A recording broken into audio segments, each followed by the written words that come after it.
자, 이번 영상에서는 부사에 대해서 알아보도록 하겠습니다. 그리고 일단 1강부터 시작해서 지금까지 꾸준히 정주행하시고 또 그것을 반복하신 분들께 진심으로 축하의 말씀을 드리고 싶어요. 왜냐하면 오늘 이 부사야말로 여러분들의 영어 기초의 완성을 이루는 단원이기 때문입니다. 우리가 흔히 기초라고 하면 쉬운 거 이렇게 생각하기 쉽지만 사실 기초는 쉽고 어렵고의 문제가 아니라 모르면 망하는 거, 모르면 더 이상 앞으로 전진할 수 없는 거, 모르면 영어를 결국 포기하게 만드는 것, 이게 기초예요. 그래서 어느 분야나 그렇듯이 기초라는 것은 이토록 중요합니다. 그래서 저는 여러분들이 보고 계신 이 영상의 재생 목록 이름을 기초 영문법이 아니라 필수 영문법으로 정한 거예요. 쉬운 거 이렇게 착각하지 마시라는 거죠. 쉬운 게 아니라 영어 공부에 있어서는 생명처럼 여겨야 할 중요한 것이라는 의미를 전하고 싶어서입니다. 자, 그래서 본격적으로 부사를 설명하기 전에 여러분들이 지금 얼마나 중요한 위치에 와 계신지 그 부분을 먼저 설명드려서 왜 축하를 받으셔야 마땅한지 그걸 알려드리도록 할 거예요. 그러면 부사를 공부하시는데 훨씬 더 행복하게, 희망차게, 그리고 효과적으로 공부를 하실 수 있습니다. 자, 우리가 흔히 영어는 기초가 중요하다는 말을 많이 하죠. 맞아요. 영어는 기초가 매우 중요합니다. 모든 일이 그렇겠지만요. 기초가 없으면 결국 망해요. 그런데 막상 기초가 뭐예요? 이렇게 물어볼 때 나는 기초를 튼튼하게 하고 싶은데 그럼 뭘 해야 되죠? 이렇게 질문을 했을 때 선명하게 대답을 듣기가 쉽지가 않아요. 기초가 튼튼해야 한다고 하니까 기초 영문법 책을 사서 보거나 영어 유튜브 채널 중에 기초 영문법 이런 걸 검색해서 영상을 보시는데 사실 아무리 책을 보고 영상을 봐도 뭔가 내가 기초가 쌓인다는 느낌을 받은 적이 별로 없으실 겁니다. 즉 기초라는 말이 너무 흔하게 쓰이다 보니까 그 어느 누구도 그럼 기초가 도대체 뭔데? 뭘 해야 기초가 튼튼해지는데? 이런 구체적 질문을 안 하는 거죠. 기초가 기초지 이 정도의 대답만 돌아올 때도 있습니다. 저는 영어에서의 기초는 단연코 산품사, 즉 명사, 형용사, 부사라고 단정 짓고 있습니다. 그래서 우리 필수 영문법에서는 명사 먼저 다루고 형용사 그 다음에 다루고 지금 부사를 다루고 있는 거예요. 흔히들 우리 준동사, 즉 투부정사, 분사, 동명사 이 세 가지를 합쳐서 준동사라고 하는데 이 준동사를 이해하면 영어 공부의 70%가 끝난다 이런 말을 많이 듣습니다. 맞아요. 저도 이 부분에 상당히 동의하는 편입니다. 그래서 많은 분들이 영어책을 사서 투부정사, 분사, 동명사 편을 먼저 보기도 합니다. 어떤 책은요 아예 맨 첫머리부터 투부정사, 분사, 동명사를 차례로 배치하기도 합니다. 근데 이상하죠? 아무리 얘들을 공부해도 점점점 미궁 속으로 빠져들 뿐이고 뭔가 확 이해가 되고 내 실력이 막 탄탄해져 가지고 문장 해석이 막 잘 되고 영어로 문장도 막 잘 만들고 이런 현상이 없단 말이죠. 그 이유가 뭐냐면 제가 말씀드리는 기초, 즉 명사, 형용사, 부사 이 세 개의 품사를 이해하지 못했기 때문이에요. 준동사 공부하는데 명사, 형용사, 부사가 필요하다고? 예, 맞습니다. 반드시 필요해요. 한번 볼까요? 투부정사 공부하면 첫머리부터 나오는 게 명사적용법, 형용사적용법, 부사적용법이에요. 근데 우리는 명사, 형용사, 부사가 뭔지를 몰라. 안다고 착각하지만 사실은 몰라. 명사 그러면 맨날 사물의 이름이래. 그러니까 저 내용들이 이해가 갈 리가 없어요. 특히 부사적용법을 보면 명사적용법, 형용사적용법 합친 것보다도 10배 정도 내용이 많아요. 그리고 복잡해요. 이 부사적용법에서 대부분 나가 떨어집니다. 외울 게 너무 많거든. 그러니까 투부정사를 공부하긴 하지만 말 그대로 예문만 보고 해석만 해보고 끝나는 거예요. 자, 여러분 분사가 뭐였죠? 동사를 형용사로 바꾼 거죠? 형용사는 명사만 꾸민다. 직접수식, 간접수식이 있다. 집에 영어책 있으시면 분사편 한번 보세요. 분사도 명사를 꾸민다. 직접수식, 간접수식이 있다. 똑같이 나올걸요? 근데 형용사가 뭔지 정확히 몰라. 아니, 더 위험한 건 하도 많이 들어본 말이라 안다고 착각하고 있는데 분사가 이해가 되겠어요? 형용사를 모르는데 분사를 이해한다? 분사가 형용사인데 절대 이게 이해가 될 리가 없다니까요. 동명사, 동사를 명사로 바꾼 거죠. 그러니까 명사는 문장 속에서 주어, 목적어, 보어로 쓰인다. 이걸 정확히 인식하지 못하면 동명사도 이해가 안 가는 거예요. 맨날 사물의 이름만 찾고 있으니까. 오히려 뒤에 ing가 붙는 바람에 현재 분사하고 모양까지 똑같아. 그러니까 더 혼동스럽죠. 자, 어떠세요? 명사, 형용사, 부사 모르면 그 중요하다는 준동사, 즉 투부정사, 분사, 동명사를 절대로 정확히 이해할 수가 없어요. 70%가 끝난다는데 얘들만 알면 그 70%를 끝내기도 전에 나가 떨어지는 거예요. 게다가 여러분들을 괴롭히던 관계대명사, 이거 뭐였어요? 문장을 형용사로 바꾼 거잖아요. 형용사처럼 한정용법, 서술용법, 즉 계속적 용법이 있어요. 형용사하고 용법이 똑같아. 그러니까 형용사를 이해 못하면 허구한 날 영어에 등장하는 관계대명사 절대로 제대로 이해가 될 수가 없죠. 그러니까 힘든 거예요. 그리고 웬만한 영어 문장에는 절대로 빠지지 않는 전치사구. 전치사구는요, 결국 형용사 부사 역할을 하는 거예요. 명사를 형용사나 부사로 전환해주는 기능을 하는 거예요. 그러니까 또 형용사 부사 모르면 전치사구에서 또 막히는 거예요. 전치사구 엄청나게 많이 나오죠. 웬만한 문장에는 전치사 안 쓰이는 문장이 없어요. 근데 전치사구를 몰라. 자, 이걸 모르고 영어가 가능하겠어요? 안 되는 거지, 절대로. 그리고 나중에 종속 접속사에 들어가면 허구한 날 선생님이 야, 이건 부사절이야, 형용사절이야, 야, 이건 명사절이야, 그리고 이건 뭐 조건부사절이야, 양부부사절이야.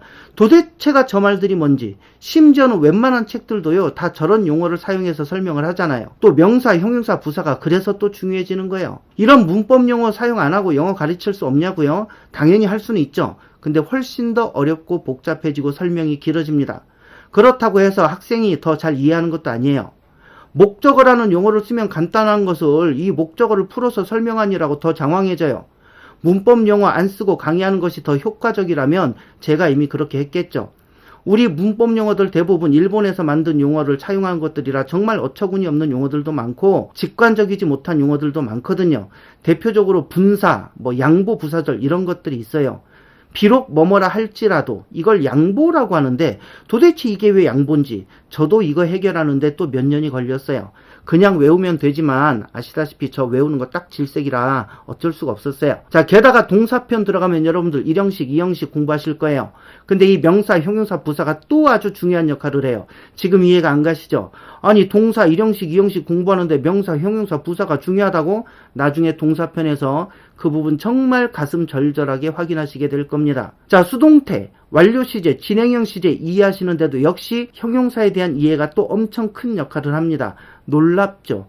수동태, 완료 시제, 진행형 시제 이해하는데 또 형용사에 관한 지식이 필요하다고? 그렇습니다.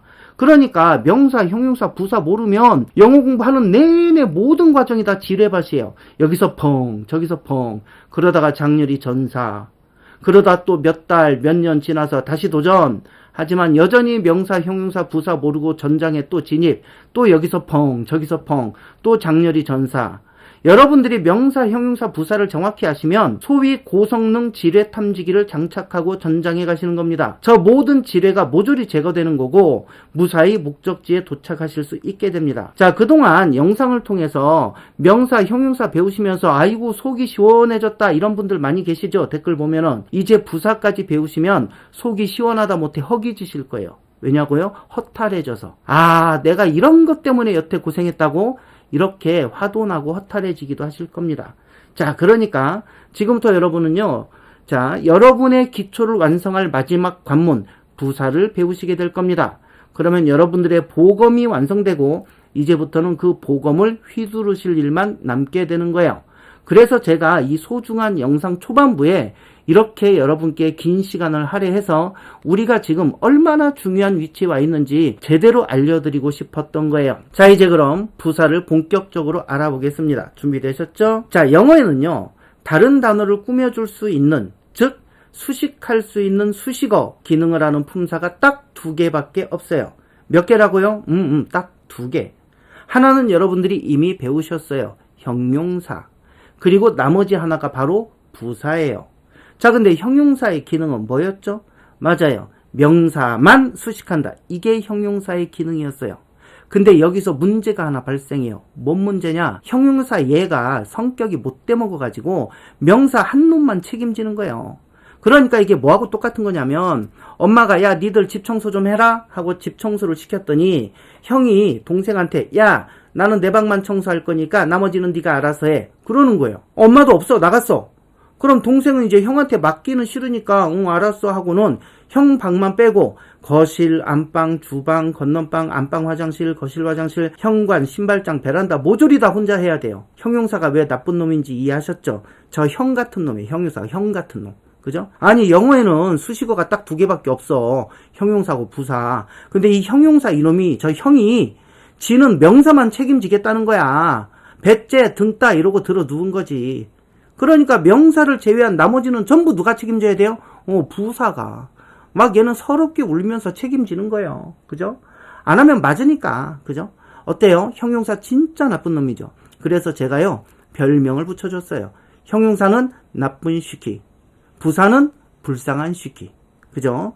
자, 그러니까 부사는 할 일이 많아졌어요. 할 일이 많아졌다는 거는 여러분들이 부사를 공부할 때 소위 외워야 할 것들이 많아졌다는 거예요. 그러니까 투부정사 편만 펼쳐보셔도 명사적 용법, 형용사적 용법에 비해서 부사적 용법은 훨씬 분량이 많아요. 그게 책의 지면에 한계가 있어서 그렇지 지면에 한계만 없다면 아마 훨씬 더 많은 분량을 보게 될 정도예요. 그러니까 우리는 이렇게 정리하면 됩니다. 형용사는 명사만 수식, 부사는 그 나머지 수식이 필요해 나머지 몽땅 수식, 명사 빼고 다 수식. 그죠? 자, 이건 너무하잖아. 그죠? 그래서 여러분이 흔히 보시는 이런 말이 나오는 거예요. 부사는 동사, 형용사, 부사를 수식한다. 그러니까 명사 빼고 다 수식한다 이 얘기예요.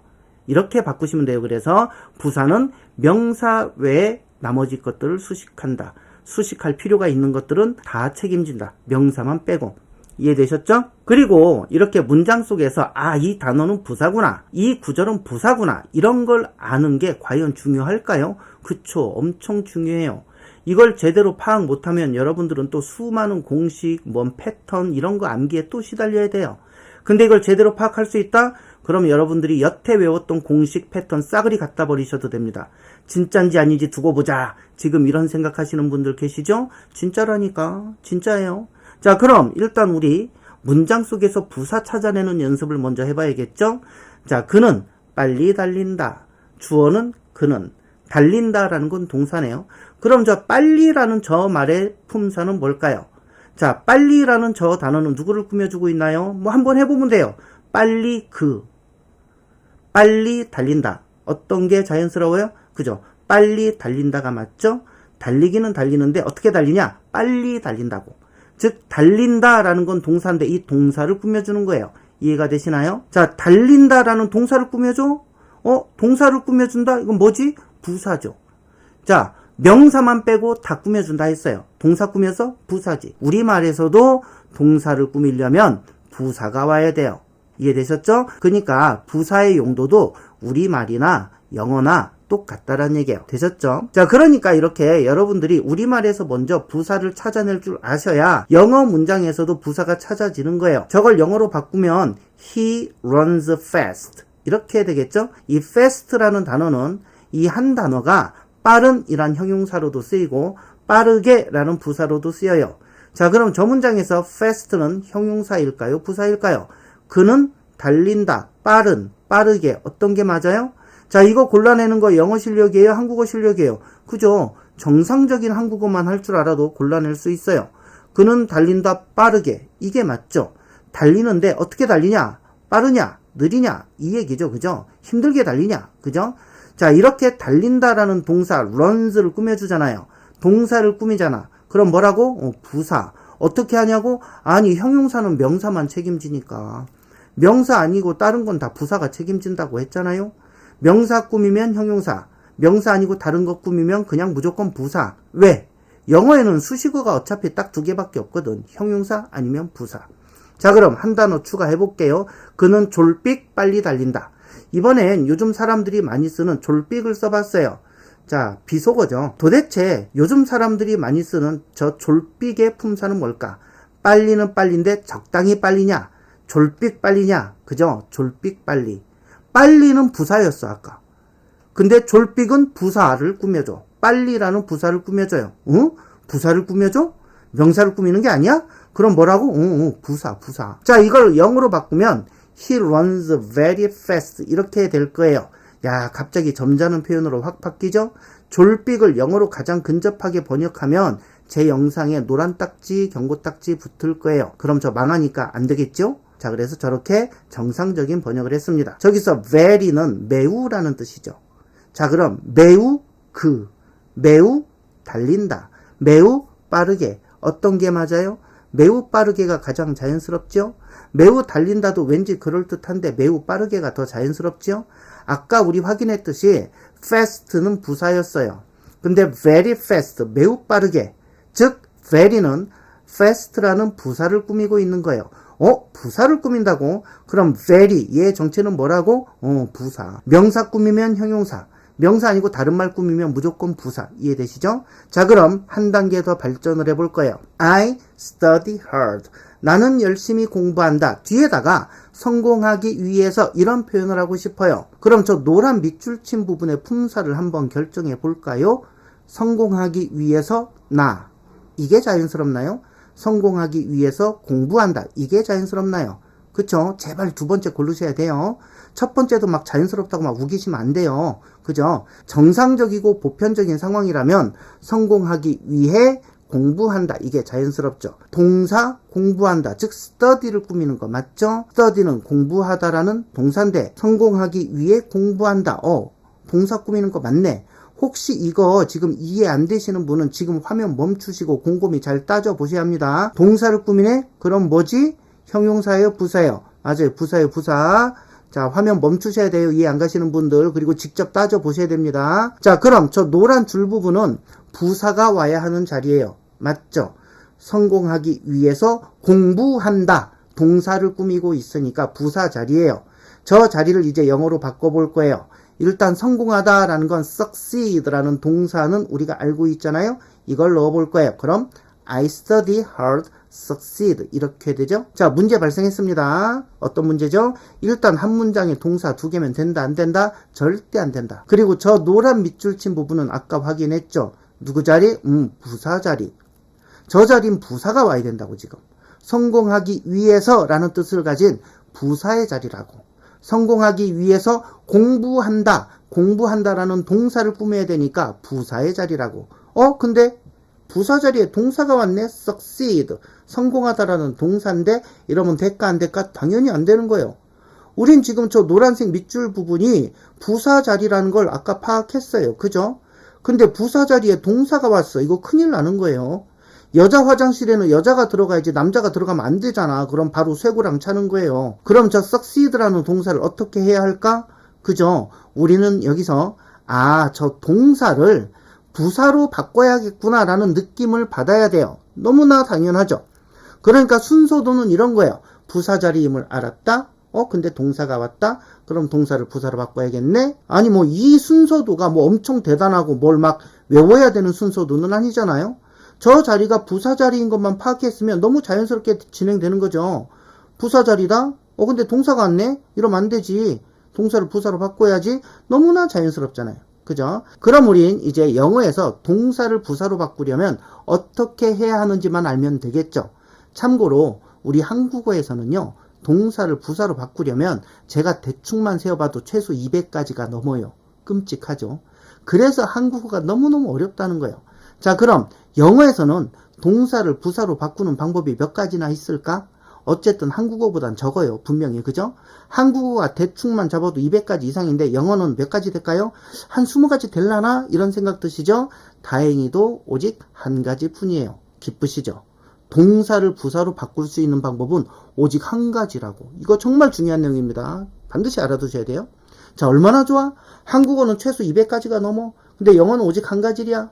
이래도 영어가 어렵다고 하실 거예요. 영어에서 동사를 부사로 바꾸는 법 오직 한 가지. 동사 앞에 to를 붙이시면 됩니다. 이건 뭐 외울 것도 없잖아요. 그죠? 자, 그럼 저 문장을 올바르게 고치면 I study hard to succeed 이렇게 되는 거예요. 나는 study 공부한다 hard 열심히 to succeed 성공하려고 이렇게 되는 거예요. 그럼 거꾸로 저 문장에서 저기에 to가 왜 붙었냐? 저 빨간색 to는 왜 붙은 겁니까? 하고 누가 물어보면 여러분들이 제가 안 붙였어요. 저한테 뭐라 하지 마세요. 이렇게 하면 안 되겠죠. 그죠? 자, 늘 우리가 궁금했던 거예요. 저기에 도대체 왜 to가 붙는 거지? 첫째, 저 자리는 부사 자리다. 성공하기 위해 공부한다. 동사를 꾸미니까 부사 자리다. 둘째, 부사 자리에 동사 succeed 못 쓴다. 너무 당연한 얘기. 셋째, 그래서 동사를 부사로 바꿨다. 어떻게 하면 되는데? 영어에서 동사를 부사로 바꾸려면 어떻게 하면 되는데 to 붙이면 된다고. 오직 한 가지 방법이라고. 끝이에요. 그럼 저렇게 동사 앞에 to가 붙은 걸 우린 to 부정사라고 부르죠? 그럼 문제 드립니다. 저 to succeed는 to 부정사의 무슨 용법일까요? 1번 명사적용법, 2번 형용사적용법, 3번 부사적용법. 골라보세요. 1번, 2번 고른 사람 나가. 아니 여태 저기 부사자리라고 했다니까. 그럼 당연히 무슨 용법이요? 부사자리니까 부사용법이죠. 쉽죠? 그럼 또 질문. 노란색 밑줄 저렇게 두 단어 이상이 모였는데 문장은 아니야. 즉 주어 동사를 갖추질 못했어. 그럼 우린 저런 걸 구라고 불러요. 그럼 무슨 구? 아까 1번, 2번 택하신 분들 패자 부활전이니까 대답 잘하세요. 아셨지요? 자, 1번 명사구, 2번 형용사구, 3번 부사구. 정답? 당연히 부사구. 부사자리니까 부사구라고 부르는 거예요. 그죠? 이해되셨죠? 자, 하나 더 볼까요? 영작도 겸해서 볼게요. 이 커피는 마시기에 너무 뜨겁다. 자, 이 문장을 영어로 바꿔볼 거예요. 일단 영어 어순으로 배치해야겠죠. 영어 어순? 그냥 주어 동사 먼저 쓰라는 거지. 뭐 대단한 거 아니잖아요. 그죠? 일단 한국어는 서술어, 즉 영어로 따지면 동사가 제일 뒤에 오죠. 너무 뜨겁다. 제발 한국어 뜨겁다는 형용사인데 이런 거 들이밀지 마세요. 우리 영어 공부하니까 영어식으로 대입하는 거예요. 자, 너무라는 말은 뜨겁다를 꾸미는 놈이니까 떼어놓지 마시고요. 자, 뭐가 뜨겁지? 커피가. 그럼 주어는 커피네. 주어 동사 놓으면 이 커피는 너무 뜨겁다 이렇게 되죠. 주어 동사 배치했으면 이제 나머지 뒤에 쓰시면 됩니다. 뭐가 남았나요? 마시기에 저거 한 단어 남았네. 그럼 이 커피는 너무 뜨겁다 마시기에 이렇게 영어 순으로 배치가 됐어요. 이제 영어로 바꾸기만 하면 됩니다. 자, 이 커피는 this coffee 너무 뜨거워요. is too hot. 자, 일단 우린 마시다 라는 동사는 알지만 마시기에 라는 말은 모르니까 동사 drink를 먼저 배치할 거예요. 그죠? to는 너무나 지나치게 이런 뜻이에요. very보다 훨씬 강도가 높은 겁니다. 자, 우린 여기서 저 노란색 밑줄 마시기에 이놈의 품사를 체크해 볼 거예요. 마시기에 커피 이게 자연스럽나요? 마시기에 너무 이게 자연스럽나요? 마시기에 뜨겁다 이게 자연스럽나요? 자, 어떤 게 더 자연스러워 보이세요? 혹시 얼른 판단 안 되시면 또 화면 멈추고 생각하신 후에 결정을 하셔야 됩니다. 이거 본인이 직접 선택해서 훈련해야 효과가 있어요. 자, 아직 못 고르신 분들 화면 정지 시작. 자, 마시기에 뜨겁다 이게 가장 자연스럽죠. 너무 뜨겁다라는 말을 한 덩어리로 봐도 결과는 똑같습니다. 자, 마시기에 너무 뜨겁다. 결국 뜨겁다라는 형용사를 꾸미는 거예요. 뜨거운데 얼마나 뜨겁냐? 자, 마시기에 뜨겁다. 이게 가장 자연스럽죠? 너무 뜨겁다라는 말을 한 덩어리로 봐도 결과는 같아요. 우린 여기서 저 노란색 줄친 부분이 뜨거운이라는 형용사 hot 이놈을 꾸민다는 걸 알았어요. 응?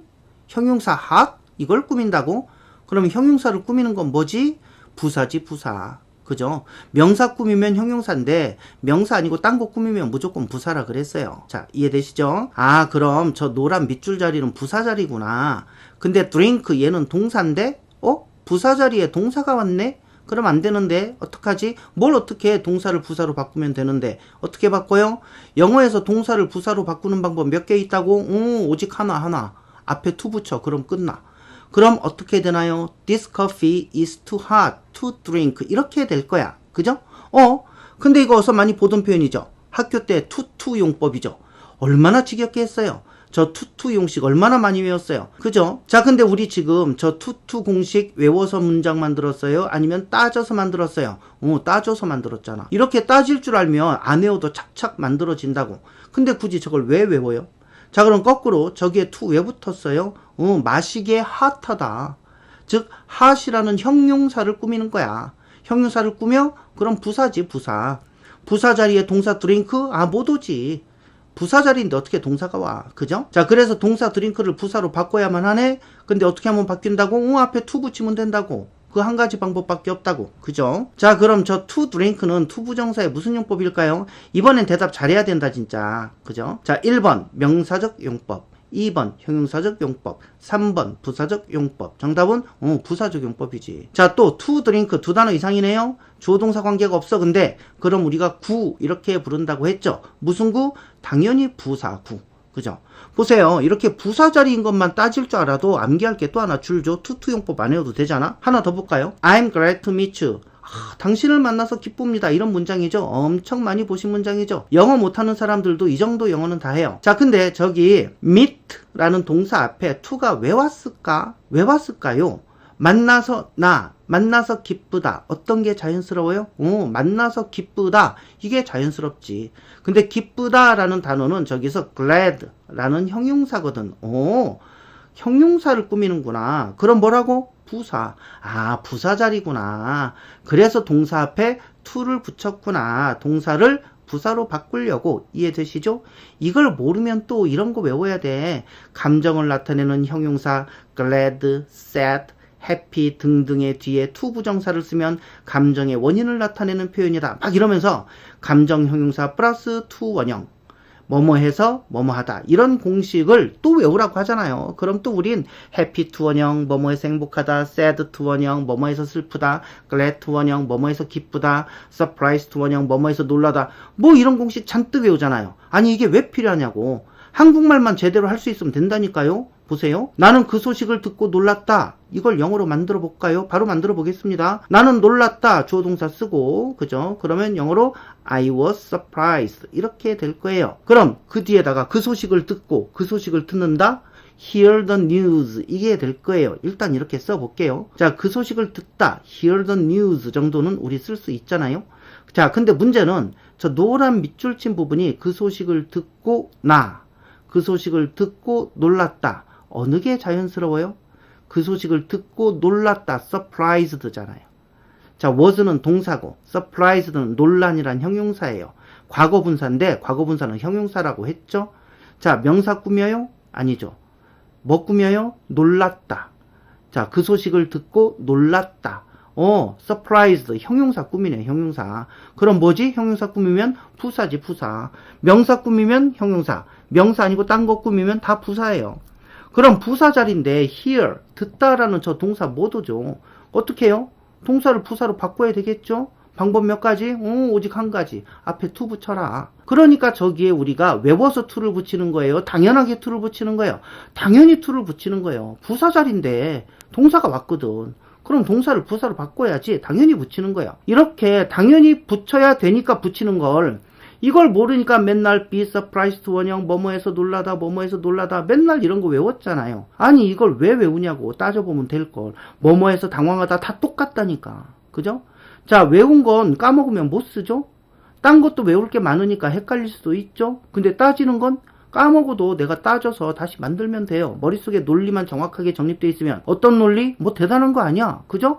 아, 명사 꾸미면 형용사고 명사 꾸미지 않으면 부사다. 근데 얘를 보니까 명사가 아니고 딴 거 꾸미네? 그럼 부사네? 근데 여기에 지금 동사를 써야 되는데 그럼 안 되지? 그럼 동사를 부사로 바꿔야겠네? 어떡하지? 앞에 to 붙이라고. 이런 정도의 논리만 내가 정확하게 몸에 가지고 있으면 이런 걸 외울 일이 없잖아요. 하나 더 가보겠습니다. 그는 그 차를 살 정도로 충분히 부자이다. 영어 순으로 바꿔야죠.